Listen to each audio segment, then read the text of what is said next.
and gents, Robert Sykes, KetoSavage.com, and I'm coming at you at week 12 of the Keto Contest Prep. This is about halfway into the contest prep, and I decided to get a DEXA, so I got some updated DEXA results here for you. But before I go over those, let me go over a little high-level view of what's to come. So the main competition, I'm going to be doing several competitions this year. The main competition that I'm trying to predominantly peak for is in April. And I want to do that show for a couple reasons. One, because I've done that show twice now, and I've won my division both times, but I have not won the overall. I am hungry to win the overall title for that show. However, the guy that I was going to compete against, who beat me in the overall last time, let his pro card lapse. And my pro card doesn't communicate with that federation. So I thought that both he and I were going to be battling it out for the overall yet again for the pro card title of that federation. However, he won his pro card when he won that show way back when, and he would have had to requalify, but he was able to speak with them, and he had some kind of family emergency, so they basically elongated the window of time that he had to maintain that pro card status. So he does not have to requalify. He does not have to compete as an amateur in that federation. He's going to compete in that show as a pro. There's another good buddy of mine that's going to be competing in that show as a pro.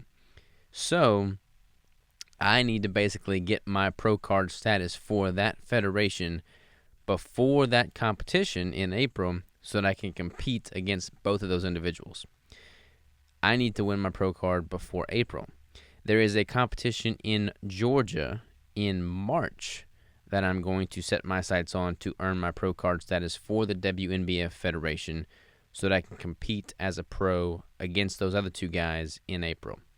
So that's kind of what my strategy is. That said, I've got basically all of February and half of March, and obviously the remaining part of January here to get into contest shape to win that pro card in March. So I'm kind of having to bump things up a little bit, which is why I'm going to have to make a few changes. That's what I'm going to go over with you right now. Got the DEXA results back. Let's go over those first. So I started the prep on November 4th of 2019. It's 2020 now. And I was at 13.5% body fat when I started the prep. Let's see here. I am now at 9.4% body fat. So 12 weeks in, I went from 13.5 to 9.4. I need to be under 5 for sure to be competitive at a pro level in the WNBF Federation. I've never gotten a DEXA scan when I was that lean before. I've done an in-body machine when I was in Washington during my last competition, and that showed me it being like 3.3% body fat, I think. But again, that is not as accurate as the DEXA, so I don't know what the equivalent would be. I'm guessing somewhere around 5. But here's what's interesting.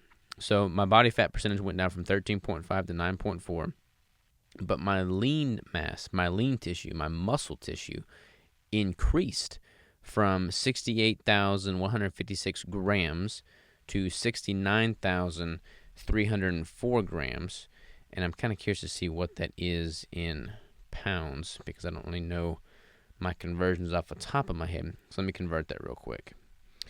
68,156 grams is 150.26 pounds. 25 rounded up.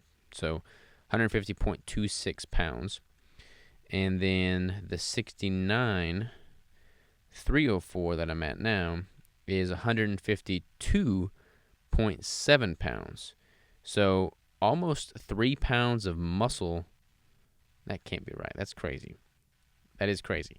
I can't imagine that I put on 3 pounds of muscle in 12 weeks in a contest prep deficit. But I'm going to take it for what it says because that sounds great to me. Probably, I think it's safe to say that I've at least put on a pound or two of solid lean tissue since starting this contest prep and really being diligent with my training and just really framing everything for maximum efficiency and optimization, which is awesome. So here I am losing body fat. Went from 13.5 to 9.4. And I put on, 2+ pounds of muscle in 12 weeks, which is freaking awesome, y'all. Power of keto at its best. Let me see what some other metrics are here. I wanted to kind of point out what they said my BMI is. According to them, I am overweight. So I need to go on a diet, y'all. I'm overweight. The tissue percentage of lean tissue is 87.1%. And let's see here. According to this, my RMR, so my resting metabolic rate, is 1,800 calories. So basically, if I was in a coma, I would need 1,800 calories a day just to survive.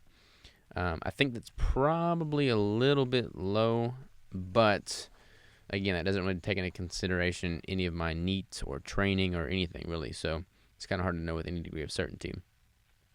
It has it broken down by body part, and from broken down by arms, trunk, legs, total body, etc., my legs gained most of that muscle. So during the 12 weeks that I've put on those 2 pounds of muscle, most of that was seen in my legs.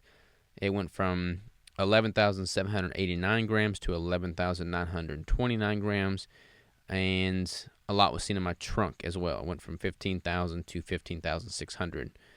My arms didn't really change that much, but yeah, that's where that jump up went. And then it's also got my body fat percentage broken down by body part. So this is kind of interesting as well. My android region went from 15 to 9. Gynoid went from 18 to 13. Arms went from 7.9 to 5.6. So as is typical with most people, whether you're in a building phase or a cutting phase, arms typically stay leaner than most other body parts, especially for males.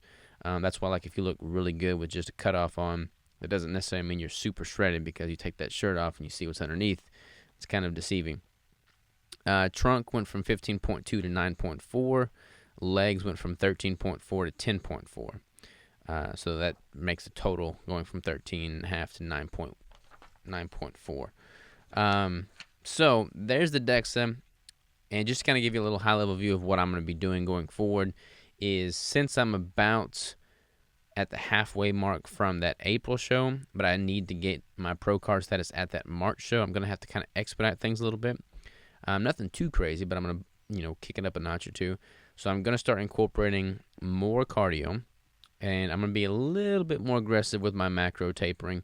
Rather than dropping by 5 grams a week on protein and fat, I'll probably drop by 10 grams a week on protein and fats, at least for the next few weeks. So next week, I've actually already calculated my macros. I'm going to be at 2,530 calories. My fat is going to be at 195 grams.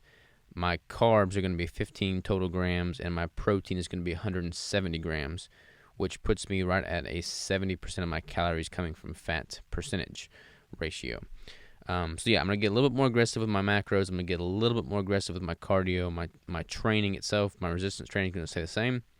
And we're going to get dialed in for March. So I'm excited, and I will talk to you next week. Have a good one.